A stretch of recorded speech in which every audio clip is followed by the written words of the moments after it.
لا إله إلا الله محمد رسول الله لا إله إلا الله محمد رسول الله لا إله إلا الله محمد رسول الله لا إله إلا الله محمد رسول الله.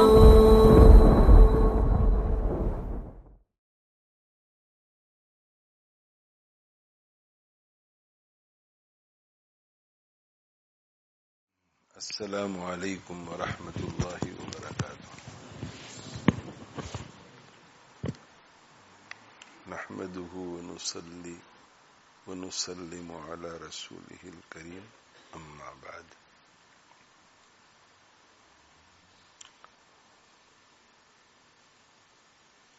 ہر سال ستمبر کے مہینے میں اور ادھر شاید مارچ یا اپریل میں کچھ ایسے ہفتے آتے ہیں کہ مغرب کی نماز کے بعد مجلس ممکن نہیں رہتی، اس لیے کہ جو نمازی ہیں ان کے کھانے کے اوقات مغرب کے بعد شروع ہو جاتے ہیں. 7:30 بجے بچے مدرسے سے چھٹی پا کر گھر پہنچتے ہیں تو مغرب ہو ہی جاتی ہے. پہنچتے پہنچتے تو کھانے کے نظام میں تبدیلی آ جاتی ہے، اس لیے مغرب کے بعد ممکن نہیں ہوتا. اور عشاء کی نماز ذرا تاخیر سے ہوتی ہے، اس لیے یہ چند ہفتے ایسے گزرتے ہیں کہ جن میں کوئی تفصیلی گفتگو کرنا ممکن نہیں ہوتا. اس سال اتفاق یہ ہے کہ ستمبر کا مہینہ اور ربیع الاول کا مہینہ ایک ساتھ چل رہے ہیں دونوں، تو خیال یہ کیا گیا کہ ذکر رسول صلی اللہ علیہ وآلہ وسلم تھوڑا ہونا چاہیے. حضرت تھانوی رحمت اللہ علیہ کا ارشاد ہے کہ جب ربیع الاول کا مہینہ آتا ہے تو ہر شخص کی طبیعت اللہ کے نبی صلی اللہ علیہ وآلہ وسلم کے ذکر کی طرف آمادہ ہوتی ہے. اس لیے کہ آپ صلی اللہ علیہ وآلہ وسلم دنیا میں ربیع الاول میں تشریف لائے تھے تو یہ کوئی یاد تازہ ہو جاتی ہے ربیع الاول کی وجہ سے، اور جب یاد بڑھتی ہے تو تذکرے کا تقاضا بھی زیادہ ہوتا ہے. تو بغیر یہ سمجھے ہوئے کہ ربیع الاول میں ذکر رسول صلی اللہ علیہ وآلہ وسلم ضروری ہے اور ربیع الاول ہی میں ذکر رسول صلی اللہ علیہ وسلم ہونا چاہیے، اگر پورا ربیع الاول بھی کوئی نبی صلی اللہ علیہ وسلم کی سیرت پاک پر گفتگو کرے تو اس میں کوئی حرج نہیں ہے. جن بزرگوں سے ہمارا تعلق ہے اور جن سلاسل سے ہم لوگ وابستہ ہیں علمی اور روحانی، ان سے ہم نے یہی سیکھا کہ اللہ کے نبی صلی اللہ علیہ وسلم کی ذاتی اقدس ایسی نہیں ہے کہ پورے سال میں ربیع الاول کا ان کے ذکر کے لیے انتظار کیا جائے، بلکہ آپ صلی اللہ علیہ وسلم کی ذات پاک تو ایسی ہے کہ آپ صلی اللہ علیہ وسلم کا ذکر مبارک ہر وقت کرنا چاہیے. محرم میں بھی ہو، سفر میں بھی ہو، ربیع الاول میں بھی ہو، ربیع الاخر میں بھی ہو، جمادی الاول میں بھی ہو، جمادی الاخر میں بھی ہو، رجب میں بھی ہو، شعبان میں بھی ہو، رمضان میں بھی ہو.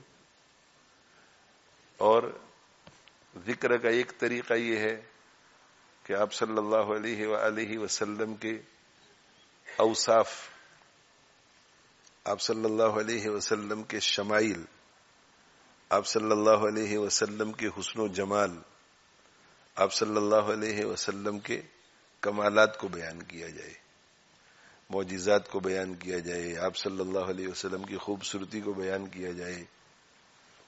اور ذکر رسول صلی اللہ علیہ وسلم کا دوسرا طریقہ یہ ہے کہ آپ صلی اللہ علیہ وسلم کے اخلاق کو بیان کیا جائے.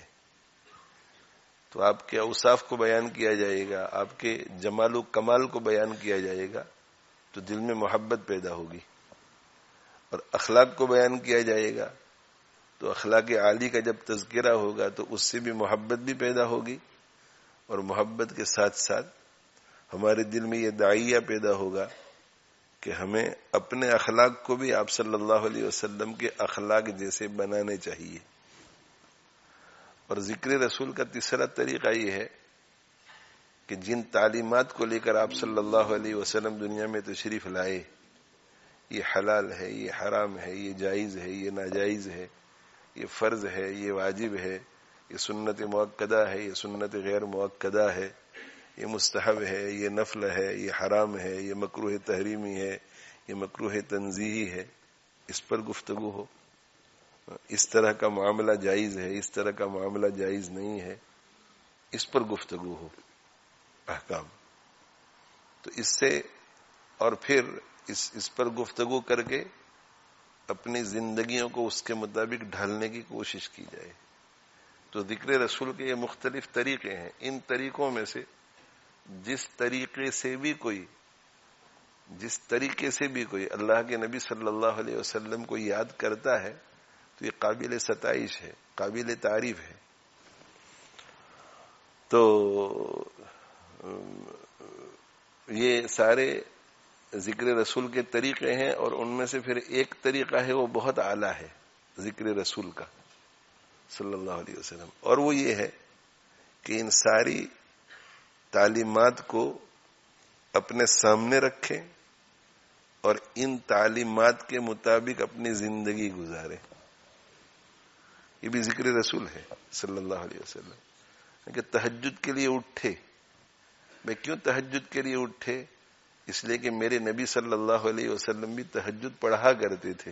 یہ بھی تو ذکر رسول ہے، یہ بھی رسول اللہ صلی اللہ علیہ وسلم کو یاد کرنا ہے، مگر یہ یاد کرنا زبانی نہیں ہے، یہ یاد کرنا بہت اعلیٰ ہے کہ میرے نبی صلی اللہ علیہ وسلم تہجد میں اٹھتے تھے، اور آپ مجھے پیارے ہیں، آپ کا عمل بھی مجھے پیارا ہے، اس لیے میں خود بھی اس کام کو کروں گا جس کام کو وہ کیا کرتے تھے۔ اور پھر فجر کی نماز پڑھنے کے لیے آئے، تو فجر کی نماز پڑھنے کے لیے آئے اس لیے کہ میرے پیارے آقا صلی اللہ علیہ وسلم بھی فجر کی نماز پڑھا کرتے تھے، مسجد میں آ کر پڑھتے تھے، جماعت کے ساتھ پڑھتے تھے۔ تو یہ پورا دن پھر راستے میں چلتے چلتے مجھے اپنی نگاہوں کی حفاظت کرنی چاہیے، اس لیے کہ میرے پیارے آقا صلی اللہ علیہ وسلم بھی نظر کی حفاظت کرتے تھے۔ مجھے جھوٹ نہیں بولنا چاہیے، اس لیے کہ میرے پیارے آقا صلی اللہ علیہ وسلم بھی جھوٹ نہیں بولتے تھے۔ مجھے غیبت نہیں کرنی چاہیے، اس لیے کہ میرے پیارے آقا صلی اللہ علیہ وسلم بھی غیبت نہیں کرتے تھے۔ مجھے غیبت نہیں سننی چاہیے، اس لیے کہ میرے پیارے آقا صلی اللہ علیہ وسلم بھی غیبت نہیں سنتے تھے۔ یعنی جو شخص 24 گھنٹے تقوی والی زندگی گزارے گا، دینداری والی زندگی گزارے گا، اتباع شریعت والی زندگی گزارے گا، وہ 24 گھنٹے ذکر رسول میں ہے۔ اللہ تعالی شانہ یہ ذکر رسول کے جتنے طریقے ہیں ان سارے طریقوں سے ہمیں ہمارے پیارے آقا صلی اللہ علیہ وسلم کو یاد کرنے والا بنائے، اور اس میں بھی یہ جو آخری طریقہ ہے جو سب سے اہم ہے، اس طریقے سے بھی اللہ تعالی شانہ ہمیں اپنے نبی صلی اللہ علیہ وسلم کو یاد کرنے والا بنائے۔ تو پورا سال جنوری سے لے کر دسمبر تک اور محرم سے لے کر ذوالحجہ تک، صبح سے شام تک، شام سے صبح تک، خلوت میں بھی جلوت میں بھی ذکر رسول جتنا زیادہ ہو سکے ہونا چاہیے، جتنا زیادہ ہو جائے۔ نام ان کا جہاں بھی لیا جائے گا، ذکر ان کا جہاں بھی کیا جائے گا، نور ہی نور سینوں میں بھر جائے گا، ساری محفل میں جلوے ٹپک جائیں گے۔ تو ذکر رسول صلی اللہ علیہ وسلم، یہ نہیں کہ ہم صرف ربیع الاول میں ذکر رسول کریں گے، یہ نہیں، یہ عاشق رسول صلی اللہ علیہ وسلم کا یہ کام نہیں ہے کہ 11 مہینے ذکر رسول نہیں ہوگا اور صرف ربیع الاول میں ہوگا، نہیں، 11 مہینوں میں بھی ہوگا اور ربیع الاول میں بھی ہوگا، ربیع الاول میں بھی ہوگا اور 11 مہینوں میں بھی ہوگا۔ اور جو عاشق رسول ہوگا صلی اللہ علیہ وسلم وہ یہ بھی نہیں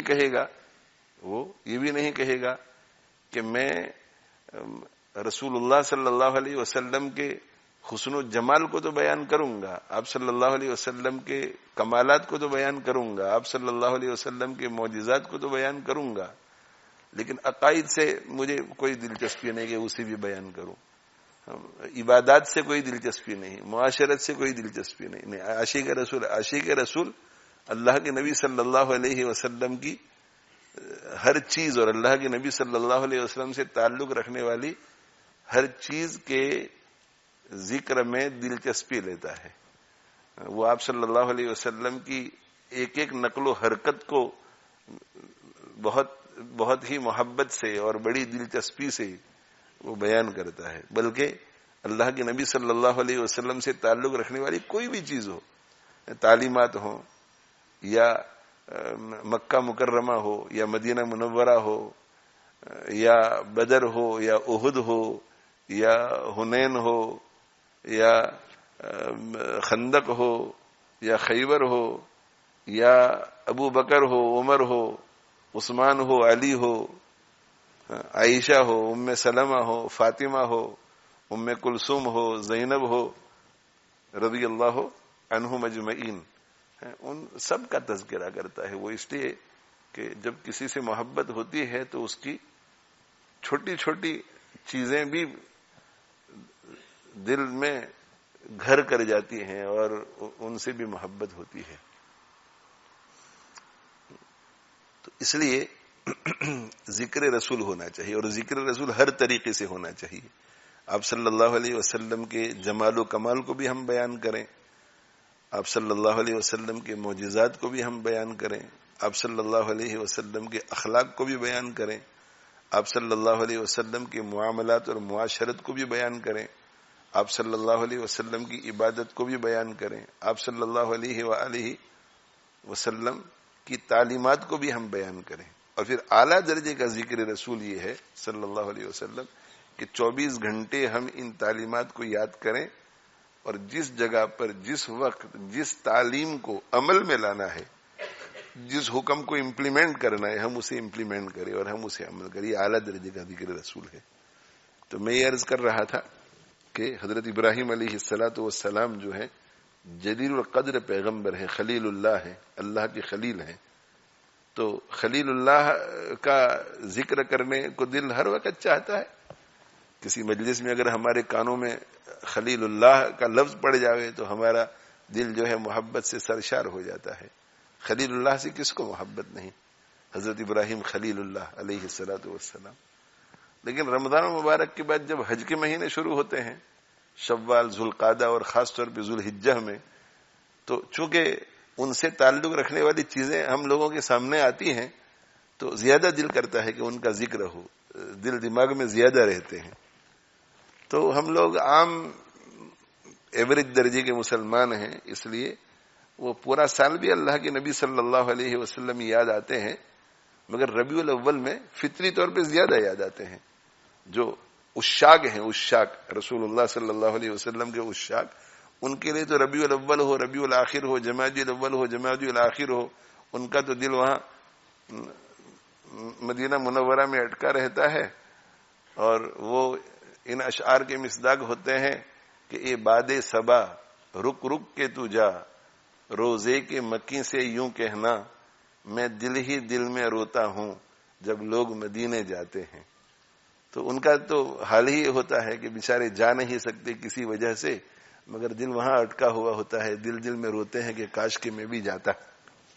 کوئی حج کے لیے جاتا ہے، کوئی عمرے کے لیے جاتا ہے، مگر ہم جیسوں کے لیے جن کے تعلقات میں وہ اعلیٰ درجے کی بات نہیں ہے، تو ربیع الاول میں زیادہ، جب یاد زیادہ ہوتی ہے تو فطری طور پہ ہمارا دل بھی کرتا ہے۔ تو ربیع الاول، تو ربیع الاول، یہ ربیع جو ہے وہ موسم بہار کو کہتے ہیں، اسپرنگ کو کہتے ہیں، اور یہ ونٹر کے بعد جو ہے اوٹم میں سارے پتے وتے جھڑ جاتے ہیں اور باغات اور پارک سارے جتنے بھی ہوتے ہیں وہ بے رونق ہو جاتے ہیں۔ پھر ونٹر گزرتا ہے اور ونٹر میں بھی بے رونقی ہوتی ہے، پھر اسپرنگ آتا ہے۔ تو اسپرنگ آتا ہے تو اسپرنگ میں باغوں میں رونق آتی ہے، باغوں میں رونق آتی ہے۔ تو اللہ کے نبی صلی اللہ علیہ وسلم جب دنیا میں تشریف لائے تو اس وقت حسن اتفاق یہ تھا کہ ربیع الاول یہ اسپرنگ کے زمانے میں تھا۔ یہ جو لونر کیلنڈر ہے وہ ایسے گھومتا رہتا ہے، سولر کیلنڈر جو ہے وہ ایک جیسا ہی رہتا ہے، جنوری میں ہمیشہ ونٹر ہی ہوگا اور جون جولائی میں ہمیشہ سمر ہی ہوگا، لیکن لونر کیلنڈر جو ہے وہ کبھی ونٹر میں بھی آتا ہے، سمر میں بھی آتا ہے۔ تو اس لیے ہمارے روزے جو ہیں وہ مختلف موسموں میں آتے ہیں اور ہمارا حج بھی مختلف موسموں میں آتا ہے۔ تو اللہ کے نبی صلی اللہ علیہ وسلم جس وقت دنیا میں تشریف لائے تو اس وقت ربیع الاول کے مہینے میں تشریف لائے۔ تو ربیع الاول کا مہینہ تھا اور اس سال ربیع الاول کا مہینہ موسم ربی میں تھا، اسپرنگ میں تھا، اوٹم میں نہیں تھا، ونٹر میں نہیں تھا، سمر میں نہیں تھا۔ ربیع الاول جو ہے وہ موسم ربی میں تھا، اور موسم ربی اسپرنگ کو کہتے بہار۔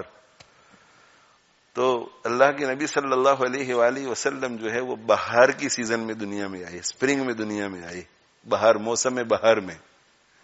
اور یہ موسم بہار میں جو مہینہ تھا وہ بھی ربی تھا، ربیع الاول، تو مہینہ بھی بہار والا تھا۔ اور نبی صلی اللہ علیہ وسلم تشریف لائے تو دنیا پوری کی پوری جو ہے وہ ویران تھی، تو آپ بھی دنیا کے لیے بہار بن کر کے آئے۔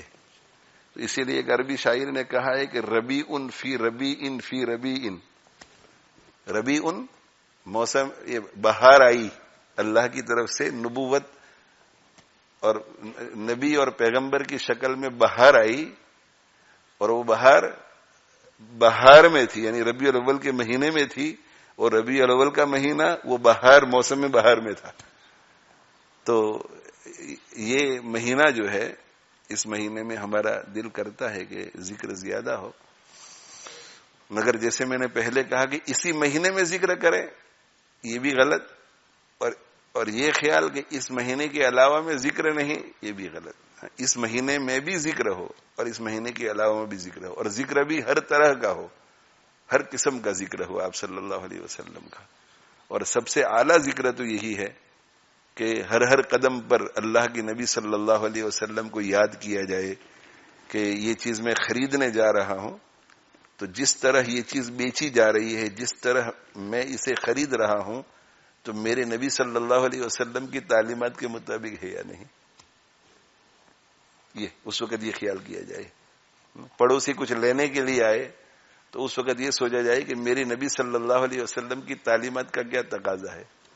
میرے اوپر کوئی ظلم کرے تو میرے نبی صلی اللہ علیہ وسلم کی تعلیمات کیا کہتی ہے، اس وقت میرا ریاکشن کیا ہونا چاہیے۔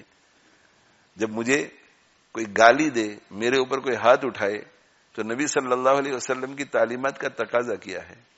میں غلطی پر ہوں اور مجھے اس غلطی کی طرف کوئی متوجہ کرے تو اس وقت نبی صلی اللہ علیہ وسلم کی تعلیمات کا کیا تقاضا ہے کہ مجھے حجت بازی کرنی چاہیے یا قبول کر لینا چاہیے کہ ہاں میری غلطی ہو گئی ہے۔ یہ ہر سیکنڈ پر نبی صلی اللہ علیہ وسلم کو یاد کرے، یہ اصل ذکر رسول ہے۔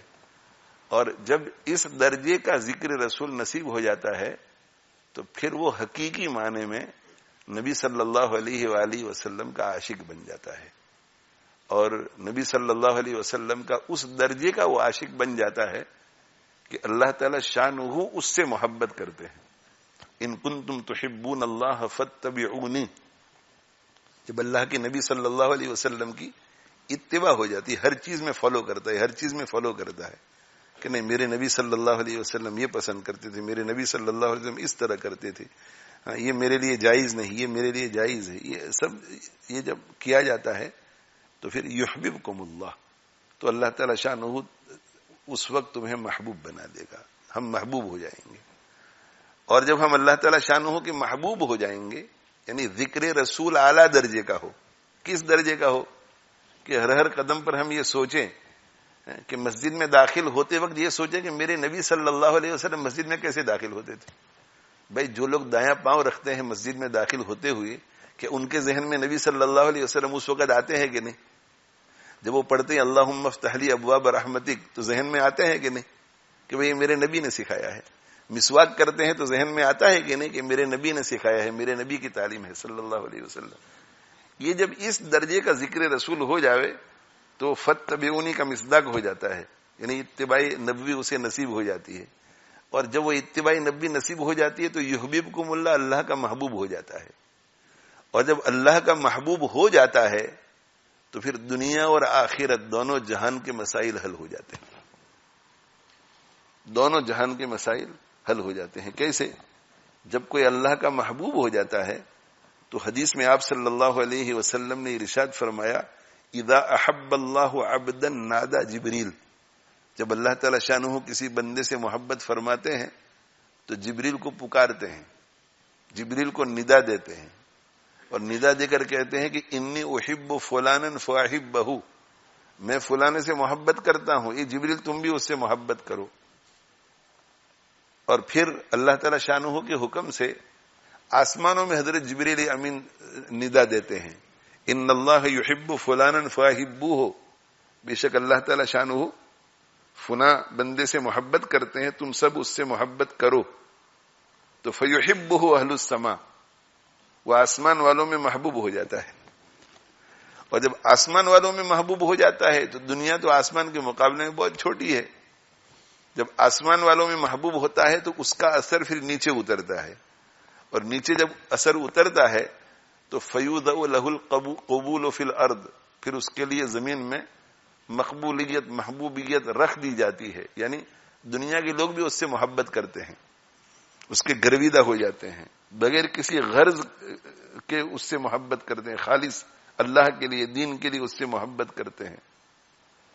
تو جب ہم ذکر رسول صلی اللہ علیہ وسلم کے اعلیٰ درجے پر پہنچیں گے کہ 24 گھنٹے ہم یہ سوچتے رہیں کہ میرے نبی صلی اللہ علیہ وسلم کی تعلیمات کا تقاضا کیا ہے, میرے نبی صلی اللہ علیہ وسلم کے طریقے کا تقاضا کیا ہے, میرے نبی صلی اللہ علیہ وسلم کی سنتوں کا تقاضا کیا ہے, اور اس کے مطابق زندگی گزاریں گے, یہ اتباع ہمیں نصیب ہوگی تو ہم اللہ کے محبوب ہو جائیں گے. اور اللہ کے جب محبوب ہو جائیں گے تو آسمان والوں کے بھی محبوب ہو جائیں گے اور دنیا والوں کے بھی محبوب ہو جائیں گے. اور جب ہم آسمان والوں اور دنیا والوں کے محبوب ہو جائیں گے تو ہمیں نقصان کون پہنچائے گا؟ ہمیں کوئی نقصان نہیں پہنچائے گا. تو یہ جو ہے حل, امت جن مسائل سے اس وقت دو چار ہے اس کا حل یہی ہے کہ امت از اے ہول نبی صلی اللہ علیہ وآلہ وسلم کے دین پر آ جائے. نقش قدم نبی کے ہیں جنت کے راستے, نقش قدم نبی کے ہیں جنت کے راستے. یعنی نبی صلی اللہ علیہ وآلہ وسلم کے نشانات قدم پر جب ہم چلیں گے, ان کی فٹ سٹیپس کو فالو کریں گے ہر چیز میں, عقائد میں بھی, عبادات میں بھی, معاملات میں بھی, معاشرت میں بھی, اخلاق میں بھی, ہر چیز میں جب ان کو فالو کریں گے تو ہم کہاں چلے جائیں گے؟ جنت میں چلے جائیں گے. کیوں بھائی؟ اس لیے کہ ہم اللہ کے محبوب ہو جائیں گے. تو نقش قدم نبی کے ہیں جنت کے راستے, اللہ سے ملاتے ہیں سنت کے راستے. حکیم اختر صاحب رحمہ اللہ تعالی نے یہ یحببکم اللہ کا ترجمہ کیا ہے شعر میں کہ اللہ تمہیں محبوب بنا لے گا, یعنی اللہ سے تمہارا تعلق ہو جائے گا. تو اللہ سے ملاتے ہیں سنت کے راستے. یہ بہت بہت بہت اونچی چیز ہے کہ ہم اللہ کے نبی صلی اللہ علیہ وسلم کی تعلیمات, اللہ کے نبی صلی اللہ علیہ وسلم کے طریقے پر چلنے والے بن جائیں. سیرت ہمارے سامنے ہو, اللہ کے نبی صلی اللہ علیہ وسلم کی تعلیمات ہمارے سامنے ہو, اور فرض بھی ہماری زندگی میں ہو. یہ بھی طریقہ ہے آپ صلی اللہ علیہ وسلم کا. واجب بھی ہماری زندگی میں ہو, سنت بھی ہماری زندگی میں ہو, مؤکدہ بھی غیر مؤکدہ بھی, مستحب بھی ہماری زندگی میں ہو, نفل بھی ہماری زندگی میں ہو, حرام سے کوسوں دور, مکروہات تحریمیہ سے بھی بہت دور, اور مکروہات تنزیہیہ سے بھی بچنے کی پوری کوشش ہو. یہ ہے اتباع سنت, یہ ہے اتباع شریعت, یہ ہے اتباع نبوی, یہ ہے آپ صلی اللہ علیہ وسلم کی تعلیمات کی اتباع. اور جب یہ نصیب ہو جاتی ہے یہ اتباع تو یہ بہت اونچی چیز ہے. تیری معراج کہ تو لوح و قلم تک پہنچا, معراج کتنا بڑا معجزہ ہے اور کتنا بڑا اعزاز. یہ اعزاز اللہ تعالی شانہ نے اپنے نبی صلی اللہ علیہ وسلم کو ایسا عطا فرمایا کہ ایسا اعزاز کسی کو نہیں ملا، کسی کو نہیں ملا، نہ آپ سے پہلے کسی کو ملا، نہ آپ کے بعد کسی کو ملا۔ سدرۃ المنتہا سے آگے کوئی جا نہیں سکا۔ یعنی آسمانوں میں ساتوں آسمانوں کی سیر تو کسی نبی نے نہیں کی، صرف عیسیٰ علیہ الصلوۃ والسلام نے سیر کی ہے۔ آسمانوں میں زندہ ہیں، ابھی دوبارہ دنیا میں آئیں گے۔ عیسیٰ علیہ السلام کے علاوہ آسمانوں کی سیر کسی نے نہیں کی، اور عیسیٰ علیہ السلام بھی دوسرے آسمان پر جا کر رکے ہوئے ہیں، پہلے کے بعد دوسرا، تیسرا باقی، چوتھا باقی، پانچواں باقی، چھٹا باقی، ساتواں باقی۔ تو کسی انسان نے سوائے عیسیٰ علیہ السلام کے آسمانوں کی سیر نہیں کی ہے، اور آسمانوں کی سیر کی ہے تو دوسرے آسمان پر عیسیٰ علیہ الصلوۃ والسلام تشریف فرما ہے، اور پھر قرب قیامت دوبارہ دنیا میں آئیں گے، طبعی موت سے انتقال کریں گے، اور پھر مدفون ہوں گے روضہ پاک میں علی صاحبہ الف الف صلاۃ و سلام، اور پھر حشر قیامت کے دن آپ صلی اللہ علیہ وسلم کے ساتھ ہوگا۔ تو صدیق اکبر رضی اللہ عنہ اور عمر فاروق رضی اللہ عنہ، ان دونوں حضرات کا جو حشر ہوگا قیامت کے دن، وہ حضرت عیسیٰ علیہ السلام اور آپ صلی اللہ علیہ وسلم کے ساتھ ہوگا۔ تو یہ جو ہے عیسیٰ علیہ صرف آسمانوں میں دوسرے آسمان میں، تیسرے میں کوئی نہیں، چوتھے میں، پانچویں میں، چھٹے میں، ساتویں میں، اور جو فرشتے اوپر ساتویں تک جاتے ہیں ان میں سے بھی کسی کو سدرۃ المنتہا سے آگے بڑھنے کی اجازت نہیں ملی، نہ آج تک کوئی گیا، آج تک کوئی نہیں گیا۔ ایک روایت ہے، پتہ نہیں درجہ اس کا کیا ہے، کہ ایک مرتبہ آپ صلی اللہ علیہ وآلہ وسلم نے حضرت جبریل امین سے ایک سوال پوچھا۔ تو حضرت جبریل امین نے عرض کیا کہ اس کا جواب مجھے معلوم نہیں، میں اللہ تعالی شانہ سے پوچھ کر تمہیں بتاؤں گا۔ کہ بہت اچھی بات ہے۔ حضرت جبریل امین جو ہے آسمان میں جو مرکز ہے جہاں وہ جا کر کے اللہ سے ہم کلام ہو سکتے تھے، تو وہاں جب پہنچے تو اللہ تعالی شانہ سے سوال کیا، اور سوال کے بعد پھر جواب لے کر کے آئے۔ جب وہ واپس آئے تو بہت زیادہ خوش نظر آئے، بہت زیادہ خوش۔ تو آپ صلی اللہ علیہ وآلہ وسلم نے فرمایا کہ بھئی میرے سوال کا جواب تو بعد میں دینا، پہلے یہ بتلاؤ کہ آج اتنے خوش کیوں نظر آ رہے ہیں آپ؟ تو حضرت جبریل امین نے عرض کیا کہ آج اللہ تعالی شانہ نے مجھے اتنا قرب نصیب فرمایا ہے کہ اتنا قرب اس سے پہلے مجھے کبھی نصیب نہیں ہوا تھا۔ آج مجھے اتنا قریب کیا اللہ تعالی شانہ نے کہ اتنا قریب مجھے اس سے پہلے کبھی نہیں کیا۔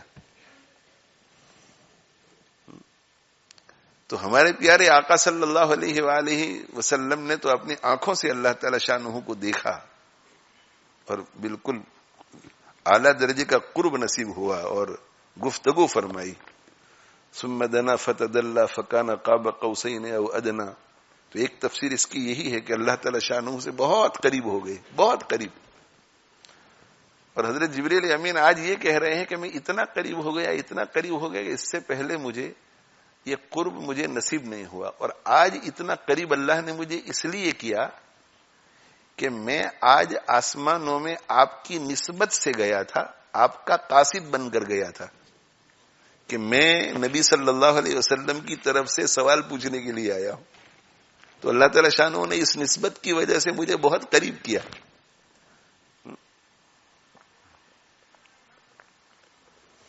تو یہ نبی صلی اللہ علیہ وسلم کی نسبت بہت بڑی چیز ہے۔ تو اگر ہم نبی صلی اللہ علیہ وسلم کی تعلیمات کے ذریعے نبی صلی اللہ علیہ وسلم کی طرف منسوب ہو جائیں گے تو ہم اندازہ نہیں کر سکتے کہ اللہ کی بارگاہ میں ہم کتنا قرب پائیں گے۔ تو کہا کہ میں آپ کا قاصد بن کر گیا، اس وجہ سے اللہ نے اس نسبت کی وجہ سے مجھے آج بہت قریب کیا۔ تو اللہ کے نبی صلی اللہ علیہ وسلم کو بڑا تعجب ہوا، تو پوچھا کہ جبریل اللہ نے کتنا قریب تم کو کیا، میں بھی تو ذرا معلوم کروں۔ اس لیے کہ حضور صلی اللہ علیہ وسلم کو بھی اللہ تعالی شانہ سے اعلیٰ درجے کی محبت تھی، تو طبیعت نے چاہا کہ جبریل کو کتنا آج قرب نصیب ہوا۔ تو حضرت جبریل امین نے کہا کہ میرے اور اللہ کے درمیان آج صرف 70,000 نور کے پردے تھے. آج صرف 70,000 نور کے پردے تھے. یعنی عام طور پر تو بہت دوری رہتی تھی, آج صرف 70,000 نور کے پردے تھے. اتنا مجھے قریب کر دیا.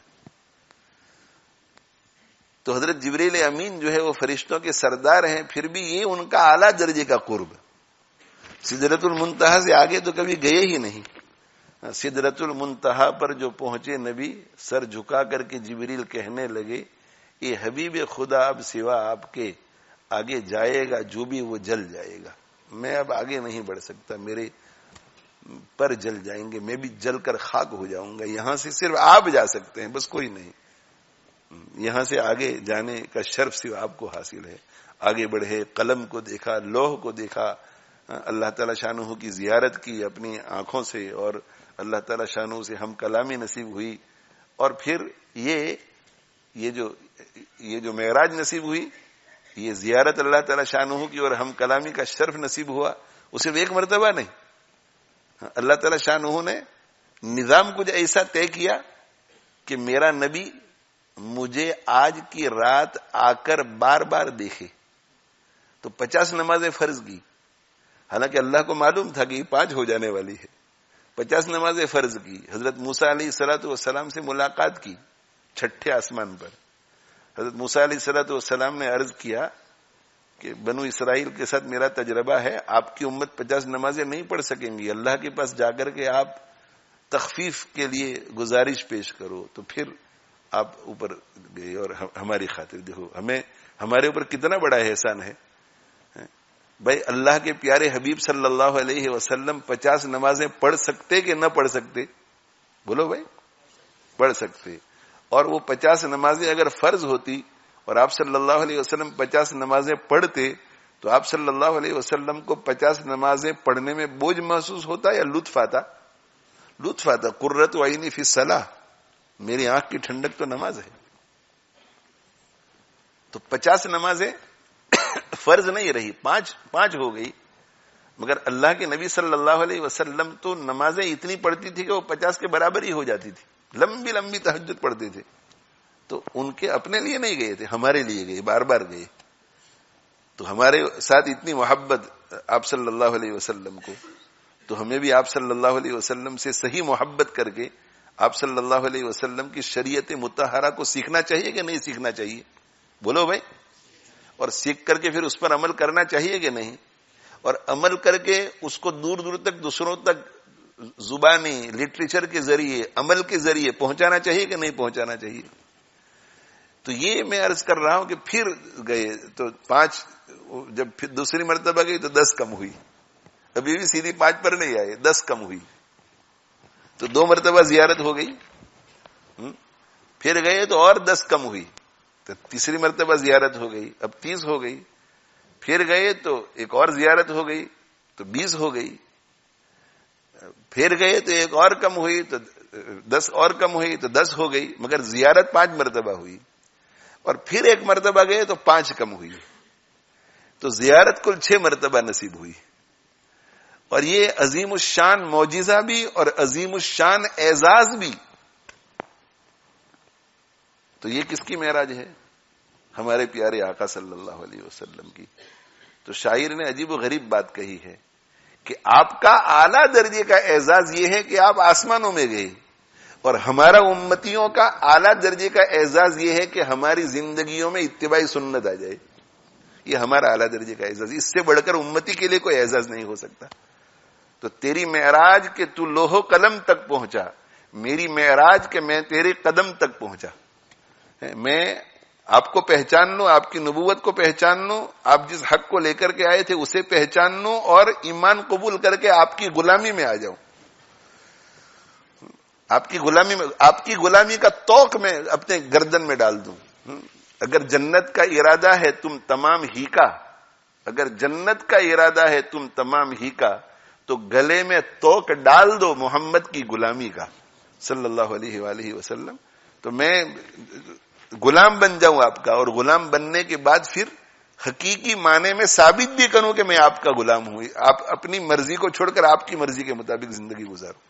اور نبی صلی اللہ علیہ وسلم کی جو مرضی ہے وہ اللہ کی مرضی ہے، اللہ کی جو مرضی ہے وہ نبی صلی اللہ علیہ وسلم کی مرضی ہے. اسی لیے اللہ تعالیٰ شانہ نے فرمایا کہ وَمَن يُطِعِ اللَّهَ وَرَسُولَهُ وَمَن يُطِعِ الرَّسُولَ فَقَدْ أَطَاعَ اللَّهَ، جو رسول کا کہنا مانتا ہے وہ اللہ کا کہنا مانتا ہے. تو اللہ تعالیٰ شانہ بھائی مجھے آپ کو عمل کی توفیق دے اور اس درجے کا ہمیں ذکر رسول ہمیں نصیب فرمایا. تو اللہ کے نبی صلی اللہ علیہ وسلم کی مشابہت، عقیدے میں مشابہت بالکل ویسی ہی ہونی چاہیے، اس لیے کہ عقیدے میں ذرا بھی آگے پیچھے ہوا تو بڑی گڑبڑ ہو جائے گی. عبادات میں بھی مشابہت ہو پوری، عبادات یعنی کوانٹٹی اور کوالٹی دونوں اعتبار سے ہماری عبادت نبی صلی اللہ علیہ وسلم کی طرح ہو. سب سے محتم بشان عبادت کون سی ہے؟ نماز. تو نماز کے بارے میں کیا فرمایا آپ صلی اللہ علیہ وسلم نے کہ تم نماز پڑھو؟ نہیں، صلو کما رأیتمونی اصلی، تم نماز پڑھو اس طرح جس طرح کہ تم نے مجھے نماز پڑھتے ہوئے دیکھا ہے. سنتوں کی پوری رعایت کے ساتھ نماز پڑھو، جیسے تم نے مجھے نماز پڑھتے ہوئے دیکھا ویسے تم نماز پڑھو. تو یہ محتم بشان عبادت جو ہے اس کو بیان کر کے ہمیں یہ بتلا دیا کہ اس کے علاوہ باقی بھی جتنے کام کرنے ہیں وہ جیسے میں نے کیا ہے اس طرح تم کرو. لقد کان لکم فی رسول اللہ اسوۃ حسنہ، اللہ کے رسول صلی اللہ علیہ وآلہ وسلم میں تمہارے لیے بہترین نمونہ ہے. جی بہترین نمونہ ہے. تو یہ بہترین نمونہ کون سمجھتا ہے؟ بہترین نمونہ ہے تمہارے لیے کون سمجھتا ہے کہ بہترین نمونہ ہے؟ اور بہترین نمونہ سمجھ کر کون اس کو اختیار کرتا ہے؟ لمن کان یرجو اللہ والیوم الآخر وذکر اللہ کثیرا. یہ اس درجے پر جب پہنچے گا کہ عقیدے بھی درست ہوں گے اور اللہ تعالی شانہ کو بکثرت یاد کرے گا، اتنا یاد کرے گا اللہ کو کہ اعمال بھی سارے اللہ کی مرضی کے مطابق ہوں گے. اس درجے کا جب ذکر ہوگا تو اس کے لیے پھر نبی صلی اللہ علیہ وسلم کی زندگی اسوہ حسنہ تو سب کے لیے ہے، مگر اس کی زندگی میں نظر آئے گا کہ ہاں اس کی زندگی میں نبی صلی اللہ علیہ وآلہ وسلم کی تعلیمات ہیں. تو یہ جو ہے ہمیں یہ کرنا ہے کہ اللہ کے نبی صلی اللہ علیہ وسلم کو ہر چیز میں اپنے لیے نمونہ بنانا ہے، کاپی کرنا ہے. عقائد میں بھی، عبادات میں بھی، معاملات میں بھی، معاشرت میں بھی، حسن اخلاق میں بھی. حسن اخلاق باطن کے جو سینے کے اندر حسد نہ ہو، کینہ نہ ہو، بغض نہ ہو. یہ چیزیں نبی صلی اللہ علیہ وسلم کے دل میں نہیں تھی. بخل نہیں تھا نبی صلی اللہ علیہ وسلم کے دل میں. نبی صلی اللہ علیہ وسلم کے دل میں خیر خواہی تھی، غم خاری تھی، محبت تھی. نبی صلی اللہ علیہ وسلم کے دل میں توکل تھا. نبی صلی اللہ علیہ وسلم کے دل میں تسلیم اور رضا تھی. یہ ساری چیزیں ہمارے سینے میں بھی آئی، باطن کی بھی آئی. یہ تزکیہ کی جو محنت کرائی جاتی ہے، یہ بیعت ہوتے ہیں، پیری مریدی ہے، اس میں جو اہل حق ہے ان کے یہاں یہ ہے کہ دل پر محنت کرائی جاتی ہے.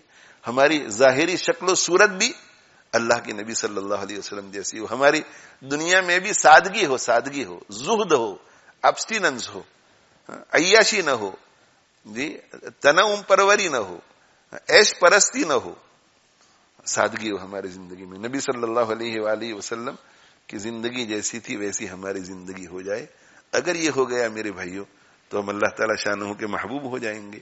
اور اگر محبوب ہو گئے ہم اللہ کے تو ہم آسمان والوں کے بھی محبوب، جبریل، میکائیل، اسرافیل، اسرائیل کے ہم محبوب. جب اسرائیل کے ہم محبوب ہوں گے تو وہ ہماری روح سختی کے ساتھ کیسے نکالے گا؟ نہیں نکالے گا. اسرائیل کے ہم محبوب ہو جائیں گے تو بڑی پیار محبت سے ہماری روح کو نکالے گا حضرت اسرائیل بھی. اور اس کے علاوہ جو ہے پھر زمین بھر میں اللہ تعالی شانہ لوگوں کے قلوب میں ہماری محبت پیدا فرما دیں گے. اور جب یہ ہوگا تو پھر امن ملے گا، سکون ملے گا، عزت ملے گی، راحت ملے گی، خوف دور ہو جائے گا. اور اگر کسی نے امت ایز اے ہول یہ کام کرے گی تو پوری امت کو یہ چیز ملے گی جیسے صحابہ کرام رضوان اللہ تعالی علیہم اجمعین کو ملی تھی عزت. اور اگر امت ایز اے ہول نہیں کرے گی، کوئی گروپ ایسا کرے گا تو اس گروپ کو عزت ملے گی. ایک فرد ایسا کرے گا تو اس فرد کو یہ محبوبیت اور مقبولیت عطا ہوگی. آپ نے بزرگان دین کو دیکھا کہ بغیر کسی غرض کے لوگوں کو ان سے محبت ہوتی ہے، لوگ ان کے گرویدہ ہوتے ہیں، ان کو دیکھنے کو اپنے لیے سعادت سمجھتے ہیں، ان کے ہاتھ چھونے کو کہ مسافہ ہو جائے، مسافہ ہے اس کو اپنے لیے سعادت سمجھتے ہیں. بہت سے بزرگان دین ایسے ہوتے ہیں کہ لوگ ان سے مسافہ کرتے ہیں اور مسافہ کر کے اپنے چہرے کے اوپر ایسے ہاتھ پھیرتے ہیں. ایسی محبوبیت عطا فرماتے ہیں کہ برکت ہمیں برکت ہوگی. وضو کرتے ہیں تو ان کے وضو کا پانی کہیں ایک آدھ قطرہ بھی مل جاوے تو ایسا کر کے لگاتے ہیں. پانی پی رہے ہیں اور گلاس میں پانی بچ جاوے تو لوگ اس کو کھانے کو اپنے لیے سعادت سمجھتے ہیں. یہ اللہ تعالیٰ شان و محبوبیت عطا فرماتے ہیں, مقبولیت عطا فرماتے ہیں.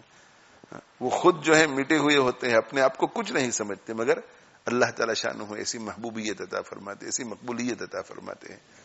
تو ہمیں بھی جو ہے اتباع شریعت, پوری اتباع سنت, سنت کا معنی پوری شریعت, اتباع سنت کا معنی چند سنتیں نہیں, ایک سنت آپ صلی اللہ علیہ وسلم کی, ایک کم سے کم درجے کی سنت دنیا وما فیہا سے بہتر, ایک سنت پر ایک مرتبہ عمل کرنے کی توفیق مل جائے تو دنیا وما فیہا سے بہتر, اس میں تو کوئی شک نہیں. لیکن یہ جس کامیابی کی ہم بات کر رہے ہیں وہ کب ملے گی؟ جب پوری شریعت پر عمل کریں گے. اسی لیے ہم ہر ہفتے یہاں جمع بھی ہوتے ہیں کہ ہم یہ اصلاح نفس کی فکر کریں, اس لیے کہ نفس جو ہے جب تک امارہ رہتا ہے, لوامہ رہتا ہے, تو پورے دن پر عمل نہیں کرنے دیتا. تو ہم جو ہے وہ ہمارے نفس کو مطمئن نہ بنائیں, اور جب مطمئن نہ بنائیں گے تو پھر اللہ تعالیٰ شانہ ہمارے اوپر فضل فرمائیں گے. تو اللہ تعالیٰ شانہ بس ہمیں توفیق عطا فرماوے. نہ چاہنے کے باوجود بھی آدھ پون گھنٹہ گفتگو ہو گئی, اللہ تعالیٰ ہمارے اوپر فضل فرمائے اور ہمیں اس کی توفیق دے. تو بھائی یہ ربیع الاول کے مہینے میں اللہ کے نبی صلی اللہ علیہ وسلم یاد آتے ہیں, تو ربیع الاول میں ہر شخص کو کوئی نہ کوئی سیرت کی کتاب لے کر کے پڑھنی چاہیے, پڑھنی چاہیے. ہمارے بزرگوں کی سیرت کی کتابیں ہیں وہ پڑھنی چاہیے, بچوں کو بھی پڑھانی چاہیے. ہمارے یہاں سے بھی بچوں کے لیے ایک کتاب چھپی ہے, محمد صلی اللہ علیہ وسلم, our beloved prophet, our beloved نبی صلی اللہ علیہ وسلم. تو بچوں کے ساتھ بیٹھو, چھوٹے چھوٹے بچوں کے ساتھ, اور بیٹھ کر اس کی تعلیم کرو اور بٹھاؤ. اور کچھ بچے بڑے ہو جائے تو پھر حضرت مولانا صدیق احمد باندوی صاحب رحمۃ اللہ علیہ کی کتاب ہے, حضرت مفتی شفیع صاحب رحمۃ اللہ علیہ کی کتاب ہے, حضرت مولانا علی میاں ندوی صاحب رحمۃ اللہ علیہ کی کتاب ہے. ذرا بڑے 8, 9, 10 سال کے بچے ہو جائیں, پھر آگے 15 سے اوپر چلے جائیں, 16 اوپر ہو جائیں, تو حضرت مولانا علی میاں ندوی صاحب رحمۃ اللہ علیہ کی ایک ذرا تفصیلی کتاب ہے. اس وقت انگلش میں ان کے کیا نام ہے وہ مجھے پتہ, نبی رحمت. تو نبی رحمت جو ہے وہ حضرت مولانا علی میاں ندوی صاحب رحمۃ اللہ علیہ کی ایک کتاب ہے. اور اس سے بھی اور یونیورسٹی لیول کے لوگ ہیں تو ان لوگوں کو چاہیے کہ وہ سیرت المصطفیٰ پڑھیں. اس کا انگلش میں ترجمہ ہو گیا ہے, 3 والیومز میں ہے. اور سیرت المصطفیٰ میں کچھ ایکیڈیمک باتیں بھی ہے, علمی باتیں بھی ہے سیرت المصطفیٰ میں, تو تھوڑے سائڈ ٹریک بھی ہو جاتے ہیں, اور سائڈ ٹریک ہو کر کے بہت اہم بحثیں ہوتی ہیں. تو سیرت المصطفیٰ ابریجڈ سیرت المصطفیٰ ہے, تو اس میں سے یہ ایکسٹرا بحثیں نکال دی ہیں اور خالص سیرت رہ گئی ہے, یعنی ایک فلو کے ساتھ وہ چلتی ہے. تو پہلے اس کو پڑھ لیں, حضرت مولانا علی میاں ندوی صاحب رحمۃ اللہ علیہ کی نبی رحمت کو پڑھ لیں. نبی رحمت جو ہے انگلینڈ میں بھی کسی جگہ سے چھپی ہے, تراس والوں نے میرے خیال میں چھاپی ہے نبی رحمت, مجھے قطعی طور پر معلوم نہیں, تو دیکھ لیجئے. تو نبی رحمت جو ہے تراس پبلیکیشنز, انہوں نے غالباً نبی رحمت کا ترجمہ کیا ہے, تو اس کو دیکھیں. اس کے بعد جو ہے یہ سیرت المصطفیٰ کا جو ابریجڈ ورژن ہے وہ دیکھیں, یہ یونیورسٹی والوں کے لیے. اور پھر جو ہے وہ پوری سیرت المصطفیٰ پوری دیکھیں. اور جو عربی جانتے ہیں ان کو دوسری کتابیں بھی پڑھنی چاہیے, اور پھر ابھی تو پڑھنی چاہیے روزانہ, اور اس کے بعد جو ہے ہفتے میں 1 مرتبہ ضرور پڑھیں. ہفتے میں 1 دن مقرر کر دیں سیرت پاک کے لیے, اور اسے ضرور پڑھیں. اور درود شریف کی خوب کثرت ہو. اللہ کے نبی صلی اللہ علیہ وسلم ربیع الاول میں بار بار یاد آتے ہیں, تو درود شریف بار بار کثرت سے ہو. اور ہمیں نبی صلی اللہ علیہ وسلم کی دنیا میں تشریف آوری کی خوشی جو ہے وہ صرف کسی مہینے کے کسی دن میں نہیں منانی ہے, ہمیں یہ خوشی منانی ہے روزانہ, روزانہ کے ہر سیکنڈ. اور کیسے منائیں گے خوشی؟ خوشی منائیں گے ان کاموں کو کر کے جن کاموں سے قبر اطہر میں ان کو خوشی ہوگی. ایسی ان کے طریقے کے مطابق, جس طریقے سے انہوں نے اور صحابہ کرام رضوان اللہ تعالی علیہ مجمعین نے خوشیاں منائی تھی, بس اس طریقے سے ہم بھی خوشیاں, جس طریقے سے تابعین نے خوشیاں منائی تھی, تبع تابعین نے خوشیاں منائی تھی, محدثین نے، مفسرین نے جس طریقے سے خوشیاں منائی تھی، وہ خوشیاں اسی طرح مناتے تھے کہ اللہ کے نبی صلی اللہ علیہ وسلم سے تعلق اتنا ہو جاتا تھا کہ جب ان کو کسی سنت پہ، ان کو اللہ کے نبی صلی اللہ علیہ وسلم کے کسی طریقے پر عمل کرنے کی توفیق مل جاتی تھی تو سینہ ان کا خوشیوں سے لبریز ہو جاتا تھا کہ الحمدللہ الذی ہدانا لہذا وما کننا لنہتدی لولا ان ہدانا اللہ. یہ خوشی، یہ خوشی. تو خوشی، ہم خوشی منائیں صحیح طریقے سے اور صحیح کام کر کے، ایسا کام کر کے کہ جس سے ان کو بھی قبر اثر میں خوشی ہو اور اللہ بھی ہم سے خوش ہو جائیں. اللہ تعالی شانہ ان گزارشات کو میرے اور آپ کے حق میں قبول فرما لے. وآخر دعوانا الحمدللہ رب العالمین وصلی اللہ علی نبینا محمد وعلی آلہ واصحابہ اجمعین.